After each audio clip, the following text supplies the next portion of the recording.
All right, everybody, welcome back. You ready to go deep on this one? Always ready. Let's do it. Okay, so this is going to be all about Ibn Sina. Yeah. Now, that name might not be instantly familiar to everyone, Right. but stick with us on this deep dive because you'll see this guy was hugely important in the history of medicine. Absolutely.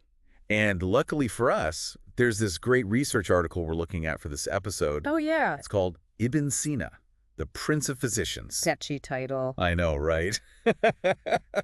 And it's an amazing read. It really opened my eyes to how much we owe to this guy. I mean, seriously, his influence is still felt today in a lot of ways. Well, yeah, and that's what's so fascinating about Ibn Sina. We're talking about someone who was working centuries ago. Right, like way back. But his work still has a tangible impact. I mean, even on medical practice as we know it today. Yeah, and to really appreciate that, we need to kind of go back to the beginning. So who was this guy? Exactly. Well, the article lays it all out for us. Ibn Sina was born all the way back in the 10th century. Yeah, and get this, in what's now Uzbekistan.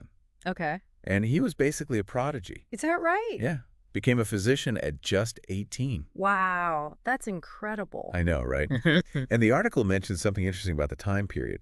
You see, back then, a lot of medical knowledge was basically a family secret. Really? Yeah, it got passed down through generations. You know, almost like a trade secret. Huh. Interesting. So you had to be born into the right family. Exactly. But Ibn Sina, he wasn't having any of that. He went out and sought knowledge wherever he could find it. Impressive. He studied philosophy, math, astronomy, all before he even turned 20.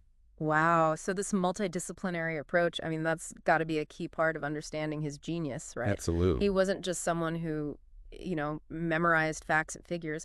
He was out there critically evaluating different schools of thought. Right, he was thinking for himself. Yeah, and then weaving together this incredible tapestry of knowledge, Yeah. pulling from Greek, Roman, Persian, and Indian traditions. It's amazing, and that brings us to his most famous work. Right, the canon of medicine. Now, the article calls it an encyclopedia, Right. but honestly, it was way more than that. You think so? Oh, yeah. I mean, this was a groundbreaking systematization of medical knowledge. I see. A 5-volume masterpiece that set the standard for medical practice for centuries. That's a big deal. Huge.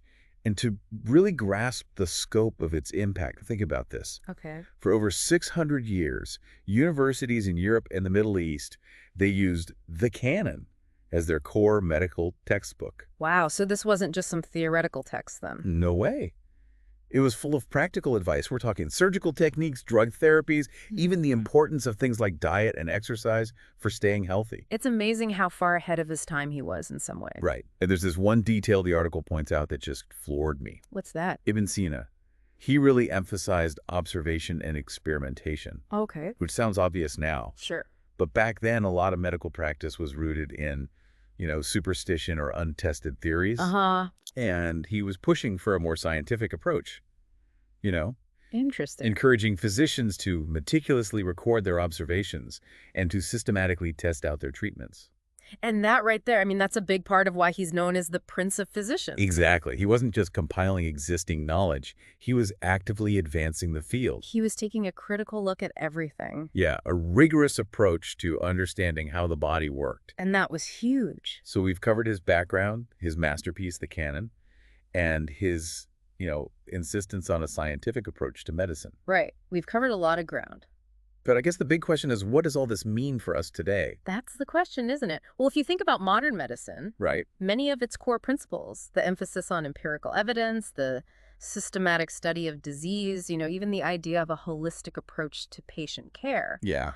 all of those ideas have roots that can be traced back to Ibn Sina's work. That's incredible. He laid this foundation that influenced medical practice for generations to come. Yeah. And it just makes you think that a scholar from the 10th century could have this kind of lasting impact. It's amazing. Right. It really makes you wonder, without pioneers like Ibn Sina, who were pushing the boundaries of knowledge, where would medicine be today? That's a great question. And it's something for all of us to think about. Exactly. Food for thought. Thanks for joining us on this deep dive, folks. Always a pleasure. Thanks, everyone.